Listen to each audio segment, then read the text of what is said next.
तो hello student, अब हम डिस्कस करेंगे स्टेयरकेस वायरिंग। स्टेयरकेस वायरिंग क्या होती है? स्टेयर्स में मतलब होता है आपकी सीढ़ियाँ, जो सीढ़ियों में वायरिंग की जाती है उसे बोलते हैं स्टेयरकेस वायरिंग। इसको स्टेयरकेस इसीलिए बोलते हैं ताकि जो स्टेयर के बीच में जो एक बल्ब लगाया जाता है रोशनी के लिए, उसको दो जगह से कंट्रोल किया जाता है, एक नीचे से एक ऊपर से। तो इसकी जो स्टैंडर्ड डेफिनेशन है तो वो तो ये है कि एक लैंप को दो जगह से कंट्रोल करने के लिए जो वायरिंग की जाती है उसे स्टेयरकेस वायरिंग कहते हैं। अब ये वायरिंग स्टेयर्स के अलावा कई और जगह पे भी यूज़ हो रही है, जैसे वॉशरूम में अंदर भी स्विच दिया जाता है, बाहर भी स्विच दिया है वॉशरूम का अंदर से बल्ब चलाने के लिए, और आपका बेड, आपके मेन स्विच बोर्ड में भी स्विच दिया जाता है आपके लैंप को चलाने के लिए, आपकी ट्यूबलाइट को चलाने के लिए, और बंद करने के लिए आपके बेड के पास भी एक साइड पे स्विच दिया जाता है। तो वो स्टेयरकेस वायरिंग की होती है। स्टेयरकेस वायरिंग दो तरह की होती है, parallel connection and cross connection. तो सबसे पहले देखते हैं, यहाँ पे मैंने दो डायग्राम बनाई हैं अलग अलग। ये है आपका सर्किट डायग्राम जिसमें हमने सर्किट सिंबल यूज़ किए हैं, ये है आपकी ब्लॉक डायग्राम। तो स्टेयरकेस वायरिंग में आपकी दो टू वे स्विच यूज़ होंगी, दो टू वे स्विच जिसके अंदर तीन तीन टर्मिनल होंगे और एक लैंप यूज़ होगा। पैरेलल कनेक्शन में क्या करते हैं, हम एक स्विच का पहला टर्मिनल दूसरी स्विच के पहले टर्मिनल से लगा देते हैं और उसका दूसरा टर्मिनल दूसरी स्विच के दूसरे टर्मिनल से लगा देते हैं। अब बाकी रह क्या गया, उसके सेंटर वाले टर्मिनल। तो एक सेकंड स्विच के सेंटर वाले टर्मिनल पे हम लैंप लगा देते हैं और दूसरी साइड सेकंड स्विच के सेंटर वाले टर्मिनल पे हम फेस लगा देते हैं और लैंप को न्यूट्रल दे देते हैं। तो ये हो गया आपका कनेक्शन, इस तरह कनेक्शन तैयार हो जाएगा। ठीक है जी। और ये तो थे आपके पैरेलल कनेक्शन। अब क्रॉस कनेक्शन में क्या है, कनेक्शन को उल्टा कर देते हैं।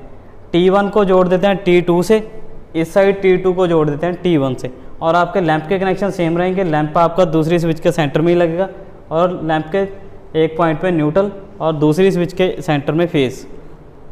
तो आपकी ये दोनों डायग्राम कुछ इस तरह दिखेंगी। जब आप इसे एक्चुअल में परफॉर्म करेंगे, आपकी स्विच के टर्मिनल पीछे से ऐसे होते हैं। तो होगा क्या, सबसे पहले जब हम इन स्विच को लगा के कनेक्शन बना लेंगे, जब पावर सप्लाई देंगे, आपकी स्विच रेस्ट पोजीशन पे ऊपर की तरफ ऑफ होंगी। अगर तो वो पैरेलल कनेक्शन है, पैरेलल ये कनेक्शन है पैरेलल कनेक्शन, तो उसका ऑब्जर्वेशन टेबल ये है कि अगर ये आपकी S1 स्विच है, ये S2 स्विच है और ये लैंप की कंडीशन है कि लैंप पे क्या हो रहा है। अगर दोनों ऑफ हैं, ऊपर की तरफ हैं, तो आपका लैंप ऑन होगा। ठीक है जी। कैसे होगा, देखो ये स्विच आपकी ऊपर रहेगी ऐसे और ये आपकी ऐसे ऊपर रहेगी, तो आपका फेस यहाँ से गया स्विच के अंदर और यहाँ से फ्लो होके आपके लैंप को फेस मिल गया। ठीक है जी। और आपकी स्विच चल जाएगी। जैसे ही मैंने इनमें से S2 को ऑन किया, एक स्विच को ऑन किया एक को ऑफ किया, ये रहा, एक को ऑन एक को ऑफ किया, तो आपका बल्ब बंद हो जाएगा क्योंकि सर्किट के अंदर करंट फ्लो होना बंद हो जाएगा, क्योंकि यहाँ से करंट फ्लो होगा इसमें। जैसे ही मैंने दूसरी स्विच को भी ऑन कर दिया तो करंट ने रास्ता चेंज कर लिया, करंट नीचे से गया और आपका बल्ब फिर से चल गया ऑन ऑन ऑन। तो पैरेलल कनेक्शन में क्या होगा, जब जब आपकी स्विच दोनों ऑन पोजीशन में होंगी तब आपका बल्ब चलेगा, जब आपकी दोनों स्विच ऑफ पोजीशन में होंगी तब आपका लैंप चलेगा। अगर आपकी switch on off position of on position में है तब आपका लैंप नहीं चलेगा। अब क्रॉस कनेक्शन में क्या है, कनेक्शन को उल्टा कर देते हैं। T1 को जोड़ देते हैं T2 से, इस साइड T2 को जोड़ देते हैं T1 से, और आपके लैंप के कनेक्शन सेम रहेंगे। लैंप आपका दूसरी स्विच के सेंटर में ही लगेगा और लैंप के एक पॉइंट पे न्यूट्रल और दूसरी स्विच के सेंटर में फेस। तो आपकी ये दोनों डायग्राम कुछ इस तरह दिखेंगी। जब आप इसे एक्चुअल में परफॉर्म करेंगे, आपकी स्विच के टर्मिनल पीछे से ऐसे होते हैं।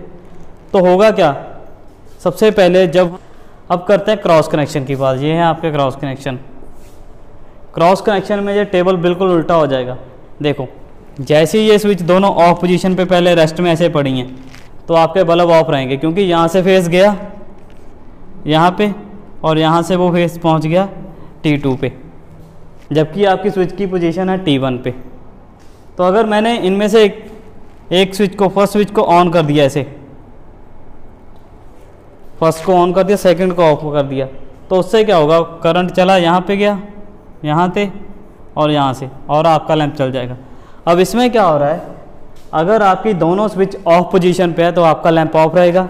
अगर आपकी दोनों स्विच ऑफ पोजीशन पे है तो आपका लैंप ऑफ रहेगा। अगर आपकी दोनों स्विच ऑन ऑफ पोजीशन पे तब आपका लैंप ऑन होगा। यहाँ पे अगर आपकी दोनों स्विच ऑन पोजीशन में है तब भी आपका लैंप ऑफ रहेगा, अगर आपकी एक स्विच ऑफ है दूसरी ऑन है तब ऑफ रहेगा। क्रॉस कनेक्शन का मीनिंग है कि उसके जो ऑब्जर्वेशन टेबल है वो पैरेलल से उल्ट हो जाएगा। ठीक है जी, ओके, थैंक यू। और इसमें जो हम स्विच यूज़ कर रहे हैं 5 एम्पेयर रेटिंग होती है, वो नॉर्मल स्विच होती है। 2